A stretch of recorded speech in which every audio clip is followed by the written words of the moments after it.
হেরা তো ভালোই তামসা শুরু করছে, একজনে কয় কমাইতে একজনে কয় বাড়াইতে, এক বাড়া কোম্পানির মাঝখানে আমরা ভাইসা গেছি। ঠিকই কইছিস রে। সোহাগ, জি ভাই। মিস্ত্রি কোতে আজকে সব গাঁথনিগুলো কইরা লাবি। আচ্ছা এই ওয়ালের অবস্থাটা কি? পানি ফুনি দিস না নাকি? ঠিক আছে ভাই, দিবনি। আর ইট বালুর গাড়ি সব আইছে? হ ভাই, সব গাড়ি আছে। আচ্ছা এক কাজ কর, আগে পানি দে ওয়ালটা ভিজা। আসসালামু আলাইকুম স্যার। ওয়ালাইকুম আসসালাম। কি অবস্থা? আমি এই গাঁথনি কাজটা ধর নাই কেন? হ্যাঁ, ইট বালু সব চলে আইছে, আজকে মিস্ত্রি লাগাই দিয়ে গাঁথনির কাজ সব কমপ্লিট করে লাবো। আচ্ছা ঠিক আছে। এই দরজা কয় ফিট রাখছো? Sir 3.5 fit. 3.5 ফিট কেন? আমি না তোমার বলছি দরজা বড় হবে। শোনো, গাঁথনি আর 6 ইঞ্চি বাড়াবা, গাইতে 4 ফিট করবা, ঠিক আছে? আর ওই যে বেলকুনি কয় ফিট রাখছো? Balcony 3 feet. ওটা আর 6 ইঞ্চি কমাবা, করে 2.5 ফিট করবা, বুঝছো? তাহলে আমার রুম বড় হবে। ঠিক আছে স্যার। আচ্ছা এই কাজগুলো করো। স্যার ওই যে মুন্না সাহেবের ফ্ল্যাট, ওদের কামও কি সেম হবে? সব কাজ সেমই হবে, এটা পার্টনারশিপের বিল্ডিং। আমার ফ্ল্যাটে যে কাজ হবে তোমার মুন্না স্যারের ফ্ল্যাটে সেম কাজ হবে, ঠিক আছে? ঠিক আছে স্যার। এই কাজগুলো তাড়াতাড়ি করে ফেলো। আচ্ছা আচ্ছা করো। এই সোহাগ, তাড়াতাড়ি কাজ ধর।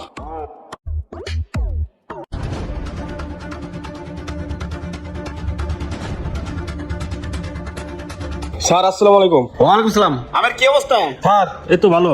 উপরের কাজ কত দূর? স্যার কাজ চলতেছে। চলো তো আমার সাথে। আচ্ছা স্যার চলেন।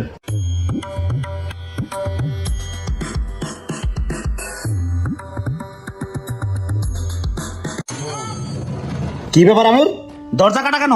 স্যার দরজা 3.5 ফিট ছিল, কাইটে 4 ফিট করছি। 4 ফিট করছো মানে? আমি দরজার অর্ডার দিচ্ছি সব 3.5 ফিট, আর তুমি দরজা রাখছো 4 ফিট। কার অর্ডার করছো? স্যার স্বামী সাহেবের ফ্ল্যাটে যেভাবে কাজ করছি সেম আপনার ফ্ল্যাটে ওইভাবে কাজ করতে বলছে, এই জন্যই করছি। আমি দরজার অর্ডার দিচ্ছি 3.5 ফিট, তাহলে এই দরজাগুলো আমি কি করব? তোমার শামিম স্যার ফ্ল্যাটে যা মন চায় তাই করো, তুমি আমার ফ্ল্যাটে দিলে কেন? শোনো, আমি তোমার জ্যাম রেখেছি, তুমি এমনি কাজ করবা, আর বিল তোমার শামিম স্যার কাছ থেকে নিও। এই মাসে একটা পয়সা তোমরা পাবে না। ফাজিল, কাজ করো। হেরা তো ভালোই তামসা শুরু করছে, একজনে কয় কমাইতে একজনে কয় বাড়াইতে, এক বাড়া কোম্পানির মাঝখানে আমরা ভাইসা গেছি। ঠিকই কইছিস রে। এখন যে দরজাগুলো কাটা হয়েছে না, সেই আগের মতনই 3.5 ফিট করে কর। যা তাড়াতাড়ি কর।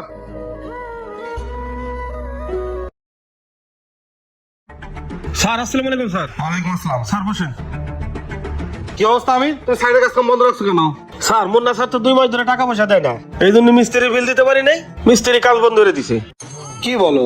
আচ্ছা ঠিক আছে, আমি মুন্না স্যারকে বলে দিচ্ছি, উনি টাকা পয়সা দিবে। যাও কাজ শুরু করো। স্যার মুন্না স্যার এসে তো আমার কাছে খুব খারাপ ব্যবহার করে। আপনি যে বিলে কাজ দেখাই দেন, হে এই বিলে কাজ করতে না করে। এখন আমরা কি করব কোন স্যার? কি বলো? আচ্ছা দাঁড়াও দেখি। হ্যাঁ মুন্না সাহেব। জি বলুন। কই আছে? এই তো বাসার সামনে।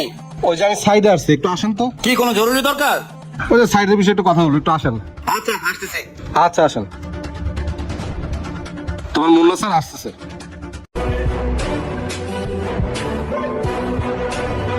শামিম সাহেব ভালো আছেন? এই তো ভাই ভালো। কি আমির, তুমি নিচে কেন? স্যার আপনারা বিল দেন নাই দিয়ে মিস্ত্রিরা টাকা পয়সা দিতে পারেনি, এই জন্য ওরা কাজ বন্ধ রাখছে। কি ভাই আপনার বিল টিল দেন না কে কাজের? ওগর বিল দেবো কির জন্য? আমার দরজা কাটা বড় করছে কির জন্য? আমার একবার ঠিক আছে যে দরজা ছোট হইব না বড় হইব, আপনার কথা আমার দরজাটা কেটে বই রইছে। আরে ভাই রুমের যদি দরজা বড় হয় এটা তো রুমের জন্যই ভালো নাকি? আরে ভাই আপনার বিল্ডিং কেটে আপনার ফ্ল্যাট কেটে আপনি বাথরুম বানান, পুকুর বানান, ওই তোমার দেওয়ার দরকার নেই। আমার ফ্ল্যাটে হাত দেওয়ার অধিকার কে দিছে? কে দিছে? আরে ভাই আপনার ফ্ল্যাটে একরকম কাজ, আমার ফ্ল্যাটে একরকম কাজ, বিল 2 রকম হবে না দুজনেরটা? ভাই অত বিল টিল আমি বুঝি না, আমি বুঝি আমি ডিজাইন যেভাবে দিছি, নকশা যেভাবে দিছি, ফ্ল্যাট আমার এইভাবে হইব। ভাই আপনার কথাবার্তা হয় না, তাহলে এক কাজ করলে কাজ বন্ধ রাখেন। হ্যাঁ কাজ বন্ধ রাখেন, এমন কাজ আমারও দরকার নাই। ভাই আমি রাইট, আজকে থেকে কাজ বন্ধ, নকশা করতেইছি। ভাই কাজ বন্ধ রাখো, যতক্ষণ বন্ধ বলবো না তখন তো কাজ ধরবা না, ঠিক আছে? পারলে কি হলো, কাজ বন্ধ করে দিয়ে যে যার মতন চলে গেল। এখন আমার বিলের কি হবে? এনা তো বুলাবান এসে আমারে ধরবি, এখন আমি বুলাবানে কি জবাব দেবো? হায় আল্লাহ। পার্টনারশিপের বিল্ডিং গুলো কাজ করতে গেলে এই ধরনের প্রবলেম গুলো হয়। তারা ঝগড়া করবে কিন্তু মাঝখানে ফেসে যাবে কন্ট্রাক্টরে। ভিডিওটি যদি ভালো লেগে থাকে তাহলে বেশি বেশি শেয়ার করে সবাইকে দেখার সুযোগ করে দিন। তো সবাই ভালো থাকবেন, আসসালামু আলাইকুম।